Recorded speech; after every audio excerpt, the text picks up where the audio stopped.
Alright, so it's July 8, birthday ko ngayon, and napadpad tayo dito sa M-Place para i-check out tong Sports Central outlet. It's been a while since I did something like this, parang taon na nga ata. Check out natin yung mga makikita rito sa Sports Central. Meron silang sale up to 70% off. Now, since magditan talaga ako dito, hindi ko may isa-isa obviously, and magfo-focus tayo sa favorite brand ko, which is of course Reebok. Now, if you're checking the channel for the first time, I hope you consider subscribing. Subscribe and hit the bell icon so you'll never miss a video. Follow me on all my socials. And without further ado, let's go! Ito agad bumungad sa akin. Oh, wow. This is the Reebok Pump Omnizone 2. Itong parang white and brown. 5,200 plus. Whoop, teka. Ito naman yung Reebok Resonator Mid. Para siyang Jordan, diba? 1,800 plus na lang yan. Pwede na. Sulit na yan. Teka. Hoy. Kaya pala ang daming reseller na to ngayon. 2,400 plus na lang para to. Almost 2,500 na lang. Kaya ang dami nagbibenta niyan. Yan pa yung iba guys. Oh. Puro mga mid-top yan. Pero dito pa rin ako di makamove on talaga. Gusto ko tong pair na to. 5,000 plus pa siya, pero pag ito medyo bumaba pa, I'll get one, size 11. Sana may maabutan pa akong size ko. Solid Pump Omnizone 2 from the early 90s. Ito pang isa, 2,400 plus na lang yan. This is the San Antonio Spurs colorway ng Reebok Blast. Grabe, full price ko pa nakuha yung ganito ko. Ngayon, 2,400 na lang. Here we have the Club C Bulk. Ito yung parang pang skateboarding nila na Club C. One of my favorite releases nila. Ito yung black colorway. Meron tayo ditong parang green. Nasa around 5,000 yung SRP nito. Ngayon nasa 2,900 na lang siya. Almost 3,000 pesos na lang. Ito meron ako nito. Ito yung isa sa mga lagi kong sinusuot ngayon. Brown suede yan. Tapos ito alam ko meron din ako nito. Hanapin ko na lang kasi hindi ko alam, hindi ko pa nagagamit, never ko pa nagamit. Bagsak presyo na siya ngayon. Then, eto pa, black naman to na may extra yellow laces. Ganda rin, no? Uy, meron pa pala nito. Ito yung classic leather dun sa parang IM series ba yun? 2,000 plus na lang din to. Ito sana may size 11. Tanong ko. Guys, marami pa ibang brands dito Hindi lang Reebok, may mga New Balance, may Puma, may Adidas, may Nike. Reebok lang talaga yung focus ko. Syempre, favorite brand ko to. M-Place by the way is located dito sa may may gate sa Mother Ignacia, meron din sa may Panay Avenue. So ito yung condo na may mall sa baba. Ito yung naabangan ko rin bumaba yung presyo. This is the Edge version of the Zig Kinetica 2.5.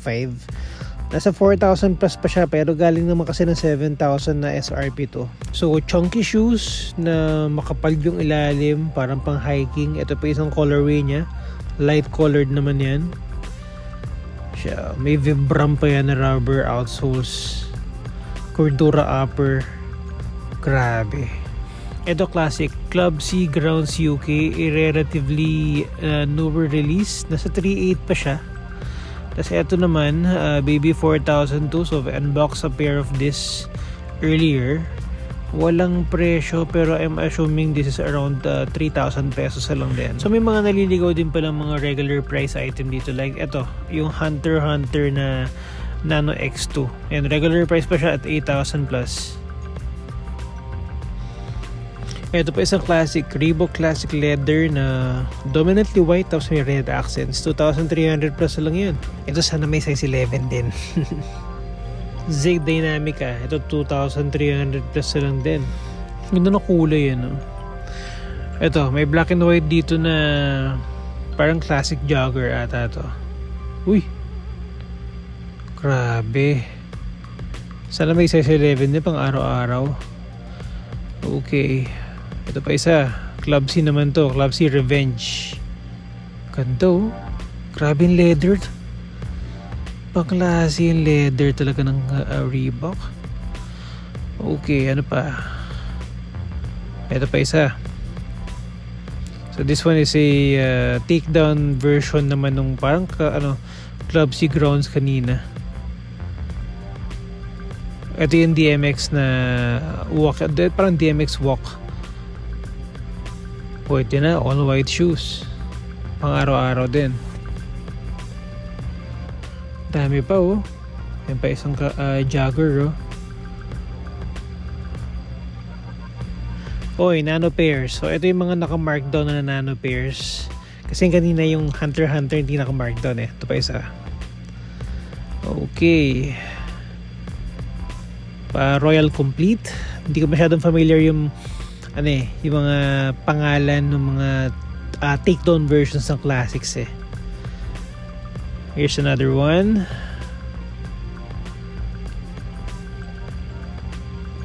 Skechers. Uy, ito yung ano, Nano 4 ba yun? Ito gusto ko rin to. Ito yung kauna-unang Nano pair na ni-retro ng Reebok. Speaking of retro, ito. Resurgence of the Zig Tech. Yung running shoes. The Zig Tech. So, this is not the Zig Kinetica. This is not the Float Zig. This is not the Zig Dynamica. Ito yung Zig Tech na OG. Alright, what else is here? Under Armour. Ito, meron tayong classic leather dito na isa pa. Sulit na rin to. Sana may size 11 din. Ang dami ko nang gustong bilhin ah. Ito yung mahirap pag ano eh, pag mura yung sapatos. Ang tendency, bibili ka ng marami. So medyo it defeats the purpose. You're staying away from hype. Pero yung murang sapatos naman, ang dami mong hino-hoard. Uy, teka, speaking of mura, ito. Insupam Fury, alam nyo, sobrang mahal nito. Pero below 2,000 pesos lang for this pair. Not really sure if full size run pa to. Pero bilhin nyo na if size nyo. At maabutan nyo dito yan. And this one of the most sought after basketball shoes ngayon ng Reebok, the Reebok Solution Mid. Ito yung pair na gamit ni Angel Reese sa WNBA, tsaka gamit ni Fran Yu sa PBA naman. Ayun, like I said, Sports Central dito sa M-Place, sa may malapit sa ABS-CBN. May entrance sila fronting Camelot Hotel. Ito yung Mother Ignacia entrance sila. Tapos may entrance din sa kabila, sa may Panay naman. Teka, kamukha to nung Horwin Leather dati na ano. Pero syempre hindi Horwin Leather to.